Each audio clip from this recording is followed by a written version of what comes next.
Springs Avenue in Kensington, San Diego. The OAS Center is a pediatric therapy center that serves children ages 18 months to 18 years in San Diego. We offer speech therapy, occupational therapy, physical therapy, music therapy, and services for dyslexic children.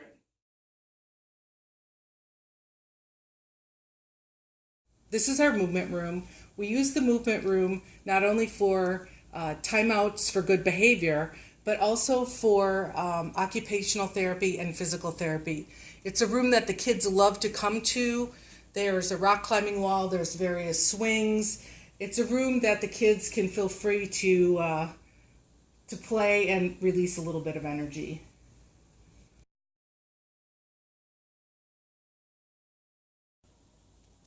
Hi, I'm Paige Newman from the Mighty Management Group, and we're here at the OAS Center in Kensington presenting our Illness and Injury Prevention Program. This is a very colorful playroom that the kids come into, and they have a lot of different safety concerns in this room. So it is, as for the safety policy, it's the policy of the OAS Center to consider injury and illness prevention just as important as operations, customer service, and administration. And really, it's the responsibility of the office manager to implement the IIP and coordinate safety efforts and oversee the enforcement of all company safety policies, procedures, and rules. So while it's the manager's responsibility, it's up to each employee also to prevent injuries and property damage.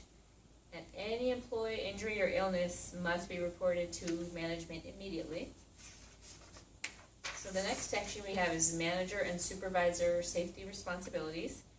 Management will set the proper example for safe behavior, and they provide complete job safety training to new and transferred employees.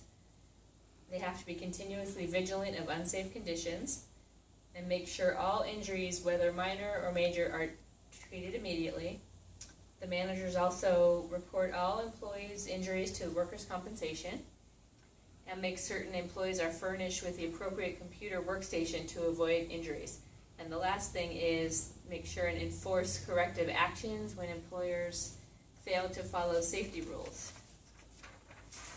For compliance, all employees of the OAS Center will be trained in safe work practices when they're hired, when new processes or equipment are introduced into the workplace.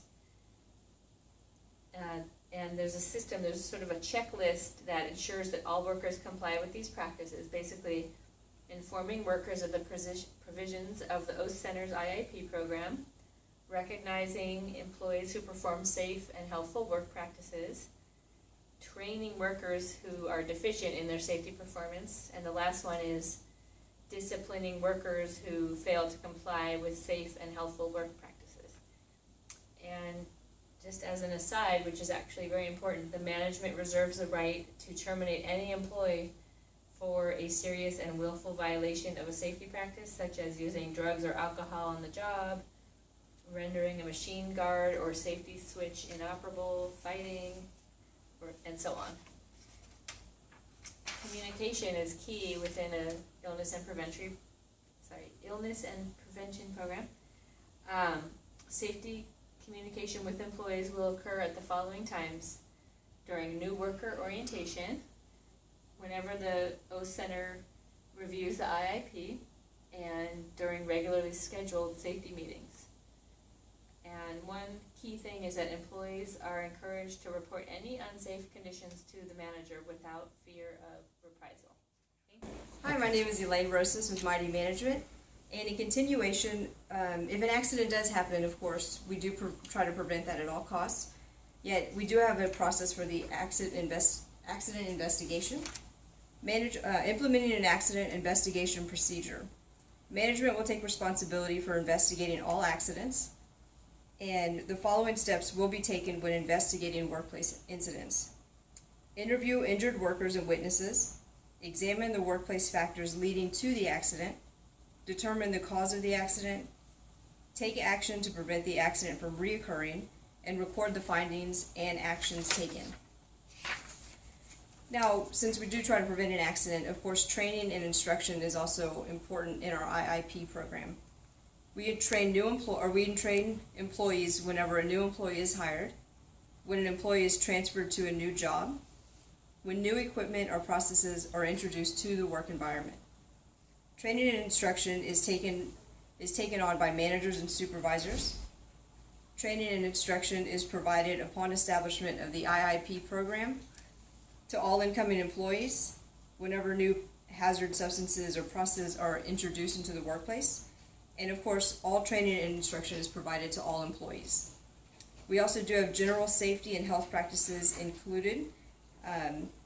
These are points such as enactment and maintenance of the IIP program, correct techniques for lifting, maintaining clear stairways and aisles, stacking goods in a stable manner, as well as reporting hazards and accidents to supervisors.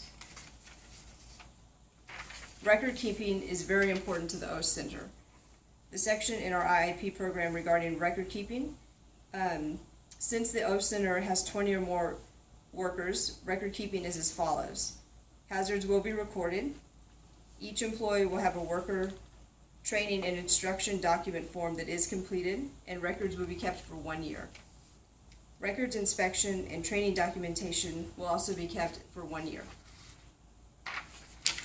We end with the employee acknowledgement, and this does say that the employee understands the IIP program and requires a signature by the employee and a date, and this goes into their employee file.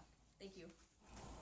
My name is Julie Bouchard, and I am also in Mighty Management. I'm going to cover the Employees Report of Injury form, which is something that we also have in our IIP program.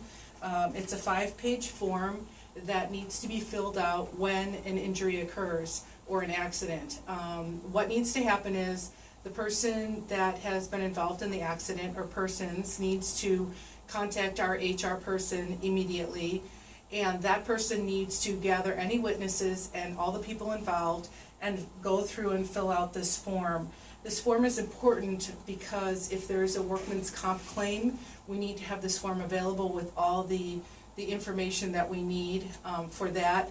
It's also kept in the employee file for at least a year to make sure that we have proper documentation of the accident. And it's also important too, so we can see what happened with the accident, what maybe we need to change so that we don't have the same situation happen in the future. The next form that I'm going to talk about is our employee training form. This form is a form that's kept in the employee file, and it has the employee's name and their job description on top. Then it'll have the date that the training occurred, what the subject and the description of the training are. So if we're going to be training about possibly a new swing that we have in our movement room, different rules and regulations for having the children on that swing, we want to make sure that any of the therapists that are involved with using that piece of equipment have gone through our training program and have signed off, and we have some documentation that training did occur so that we know that we are operating as safely as possible. So this is something, no matter of job description, it is a part of everyone's file, and everyone during the year will get necessary training on new equipment or new procedures. And the final piece of our IIP program is a list of our general safety rules. These rules are rules that everyone in the organization knows, will follow, and is trained on the various specific things in the document. There are 22 different rules. It's a living document, so rules can be added.